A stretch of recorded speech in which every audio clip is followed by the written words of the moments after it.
It was a quiet night on the Baltic coast. The sky was clear, the air heavy with the smell of crude oil and salt water. Along the pier, massive pipes groaned as they pumped black gold into a tanker the size of a floating city. The ship, nearly 200,000 tons of steel, was being filled to the brim. Workers moved like ants under bright white floodlights, unaware that every second ticking by brought them closer to one of the most daring strikes in modern history. Somewhere far away, hundreds of kilometers to the south, a Ukrainian command team was watching the same scene from satellite feeds. They were waiting, calculating, timing every minute. They didn't want to hit the ship too early, not when it was empty, not when it would just burn and sink quietly. They wanted to wait until it was full, completely full, of oil, because when it finally was, that ship would turn into a bomb by itself. And that was the plan. When the fueling was done, when the ship's belly was swollen with over 100,000 tons of crude, a single order left the Ukrainian control center. No radio chatter, no warning, just a click. Moments later, a group of unmanned aircraft, sleek, silent, and deadly, cut across the night sky. They didn't glow, they didn't speak, and they didn't blink.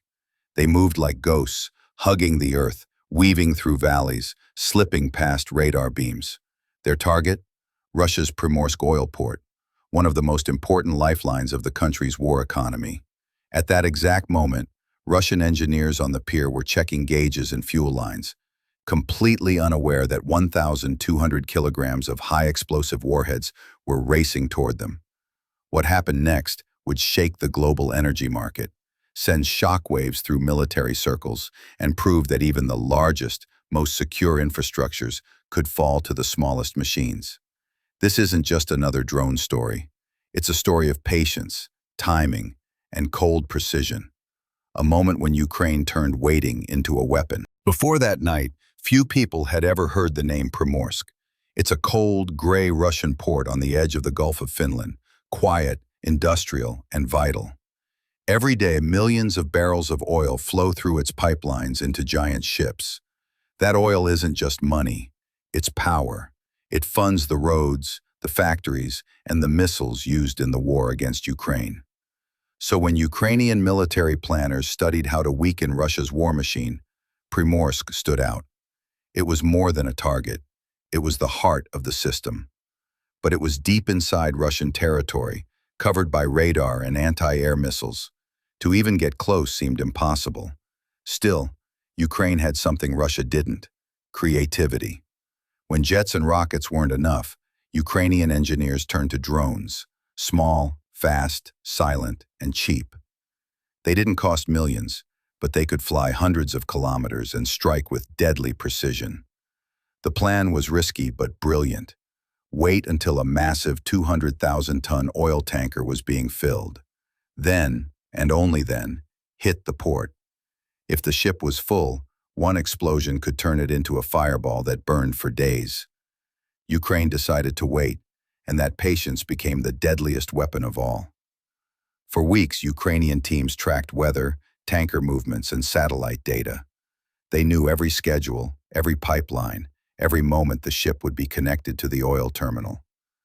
The world went about its business, unaware that something was quietly building. When the timing was perfect, a swarm of drones launched from Ukraine. They flew low, hugging the earth to avoid radar. Some were decoys. Others carried the real explosives, about 1,200 kilograms in total. Just after 2 a.m., they reached the port. Workers were checking gauges, fueling lines humming. Then, silence broke. 2 drones hit their marks in seconds.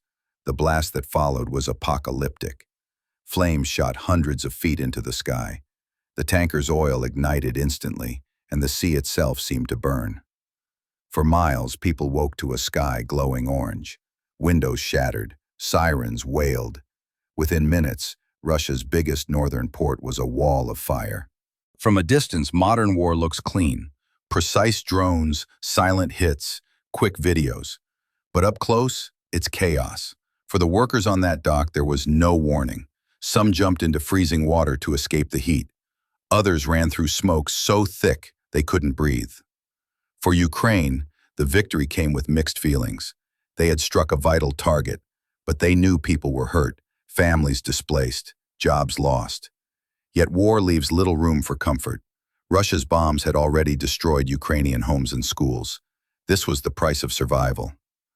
Modern warfare has made distance easier. You can destroy something hundreds of miles away without ever seeing it. But that distance doesn't erase the pain. It only hides it. By morning, satellite images showed a black scar across the coastline. The fire burned for nearly 2 days. Oil leaked into the Gulf of Finland. Shipping stopped. Russia rushed to contain the damage, but the message was clear. Even deep inside its territory, it was vulnerable. Experts later confirmed that oil exports dropped for weeks. Insurance for Russian tankers soared. Prices wobbled across global markets. One night, one strike, and billions of dollars were at stake. Ukraine didn't need to brag. The silence was louder than any announcement. Everyone knew who had done it, and how. This wasn't just an explosion. It was a signal to Moscow. We can reach you anywhere. It was proof that creativity could defeat size, that courage could beat technology. For months, Russia had bombed Ukrainian power grids, ports, and cities. Now Ukraine had hit back, not just with fire, but with precision. But the message also went beyond the war. It showed the world that small, low-cost drones could cripple even the largest infrastructures. It rewrote the rules of warfare. Power was no longer about who had the biggest weapons, but who could use small tools in the smartest way. News outlets showed images of orange fire glowing over the sea. Russia's official statement called it a small fire quickly extinguished. But satellite data told another story. Entire storage tanks burned, pipelines twisted, and the massive ship reduced to molten steel. Western analysts called it one of the most effective drone strikes of the war. Military planners from around the world studied it. Suddenly, every nation realized how fragile its own energy systems could be. A few cheap drones, and everything changes. Oil markets trembled. Global security experts warned that the age of invisible warfare had truly begun.